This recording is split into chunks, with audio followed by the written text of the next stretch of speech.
ओम नमः शिवाय। आज के वीडियो में आप श्रावण मास महात्म्य के दूसरे अध्याय की कथा का श्रवण करेंगे। पहले अध्याय में आपने भगवान शिव और सनत कुमार संवाद सुना।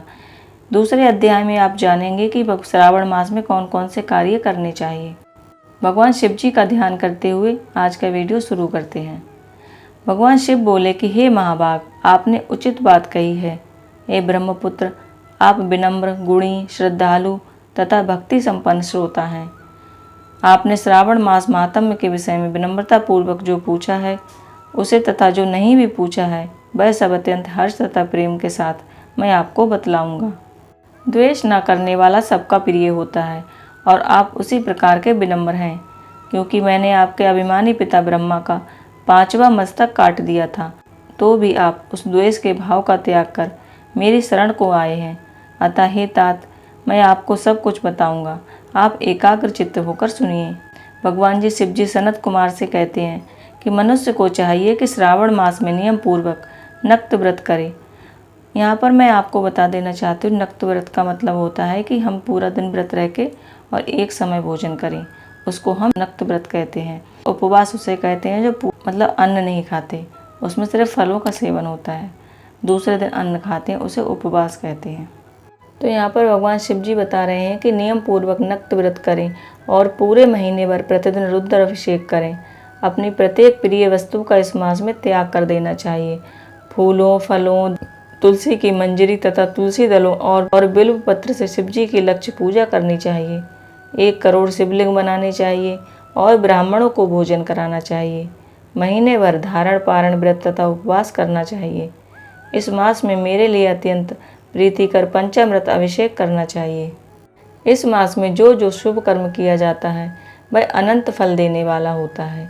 हे मुनि, इस माह में भूमि पर सोएं, ब्रह्मचारी रहें और सत्य वचन बोलें। इस मास को बिना व्रत के कभी व्यतीत नहीं करना चाहिए। फलाहार या हविष्य अन्न ग्रहण करना चाहिए। पत्ते पर भोजन करना चाहिए। व्रत करने वाले को चाहिए इस मास में शाक का पूर्ण तरह परित्याग कर देना चाहिए। हे मुनि श्रेष्ठ, इस मास में भक्ति युक्त होकर मनुष्य को किसी न किसी व्रत को अवश्य करना चाहिए।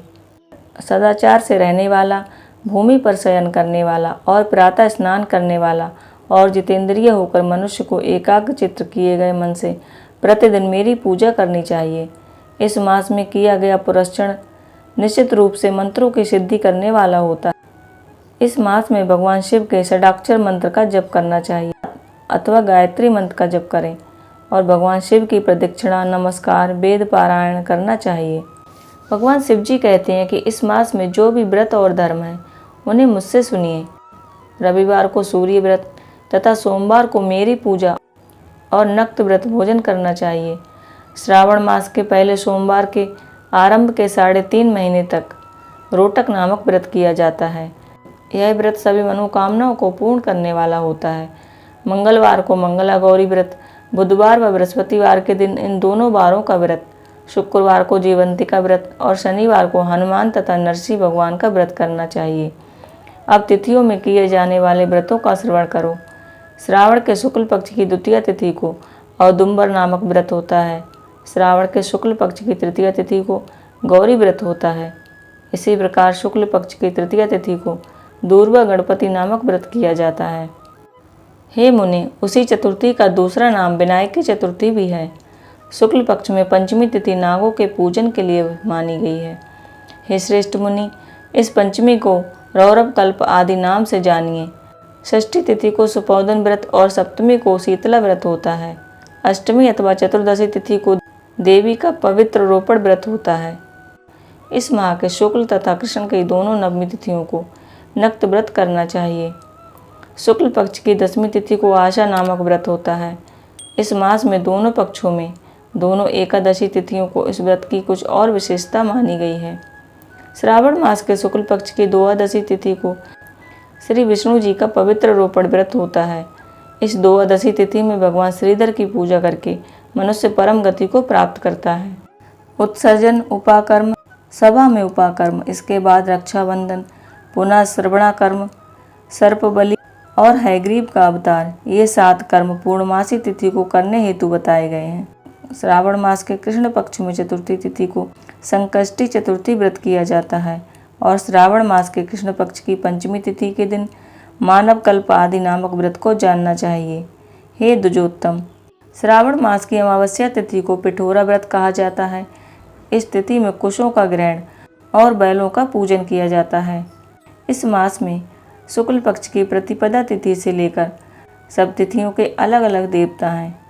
प्रतिपदा तिथि के देवता अग्नि, द्वितीय तिथि के देवता ब्रह्मा, तृतीय तिथि की गौरी और चतुर्थी के देवता गणपति हैं।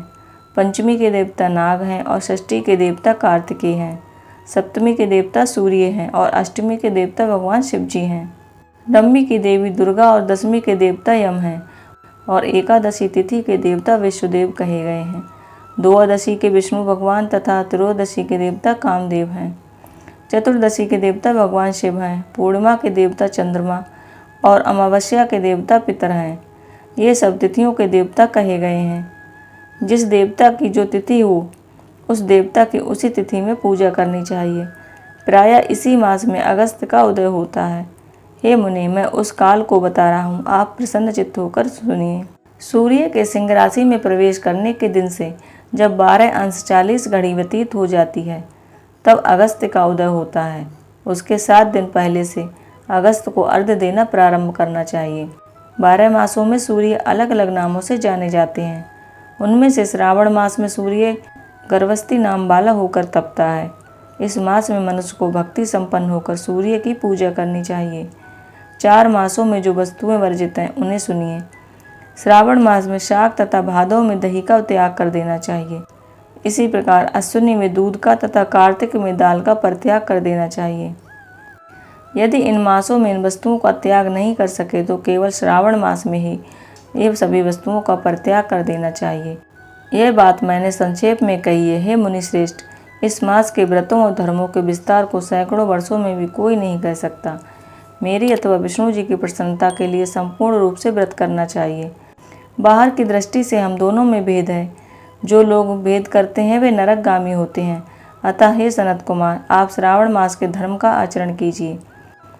इस प्रकार श्री ईश्वर सनत कुमार संवाद के अंतर्गत श्रावण मास महात्म्य का दूसरा अध्याय संपूर्ण हुआ। आशा करती हूँ कि आज का वीडियो आपको पसंद आएगा। अगर वीडियो अच्छा लगे तो वीडियो को लाइक करें और अपने दोस्तों और रिश्तेदारों के लिए शेयर भी जरूर करें। ओम नमः शिवाय।